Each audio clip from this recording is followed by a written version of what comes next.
السلام عليكم ورحمة الله وبركاته. فيديو جديد في عالم السلامة. لو بتدور على شغل في مجال السلامة والصحة المهنية، أكيد بتسأل نفسك فين أقدر أشتغل؟ طيب إيه الأماكن اللي بتطلب فنيين ومهندسين سلامة؟ وإزاي تكون جاهز لما الفرصة تيجي؟ ركز معايا في الفيديو ده، هقول لك على أكتر الأماكن اللي بتوظف في المجال ونصائح عملية، وهقول لك كمان على المهارات اللي هتحتاجها علشان تبدأ. يلا بينا نبدأ في الأماكن اللي هتلاقي فيها فرص شغل في المجال ده. شركات المقاولات دي من أكتر الأماكن اللي بتشتغل فيها كمهندس أو فني سلامة. ليه؟ لأن كل موقع بيكون مليان عمال ومعدات ومخاطر، فمحتاجين حد يراقب ويمنع أي كارثة قبل ما تحصل. مسؤوليتك هناك إيه؟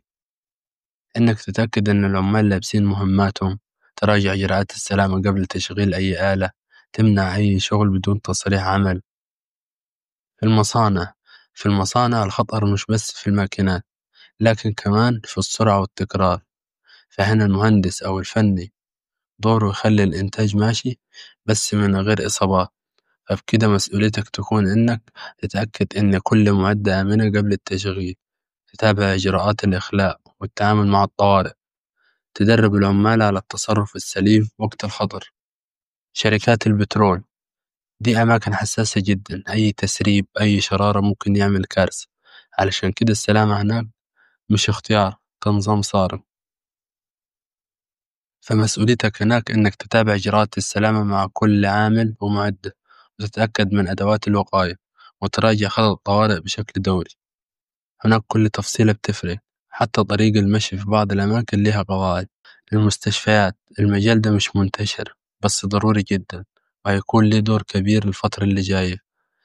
فلو حسيته مناسب معاك أنصحك تركز عليه وعلى الدورات الخاصة بيه علشان تاخد فيه فرصة كويسة.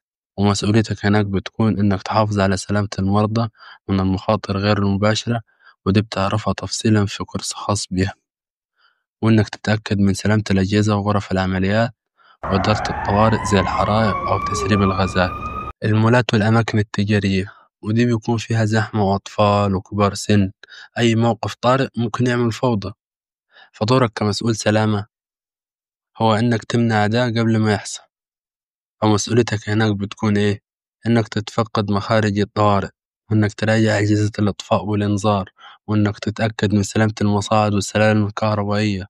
في بقى أماكن مشهورة بس بصراحة فرصة حلوة خالص، زي المدارس، خصوصا المدارس الدولية أو الكبيرة.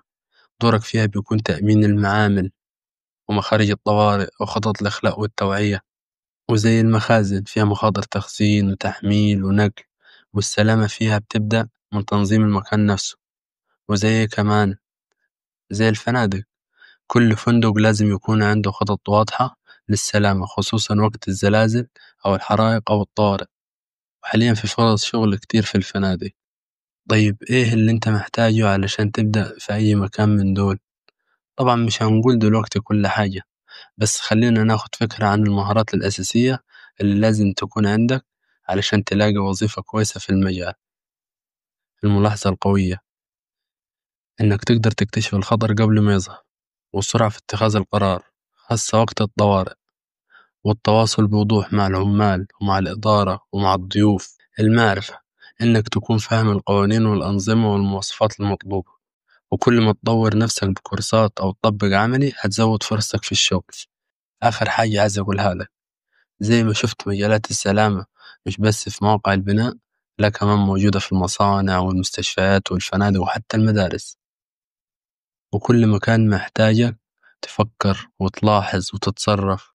لو حاب المجال خد خطوة النهاردة ولو بسيطة، بكورس أو تدريب أو تطوع، أو تقدم على فرصة شغل حتى لو مرتبها مش كويس.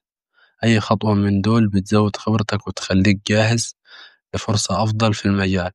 وقبل ما تقفل الفيديو قول لي، لو تعرض عليك كذا فرصة شغل في كذا مكان من اللي اتكلمنا عنه، كنت تحب تشتغل في أنهي مكان؟ اكتب لي رأيك في كومنت، وما تنساش تعمل لايك وسبسكرايب علشان يوصل لك كل جديد. أشوفك في الفيديو الجاي بإذن الله.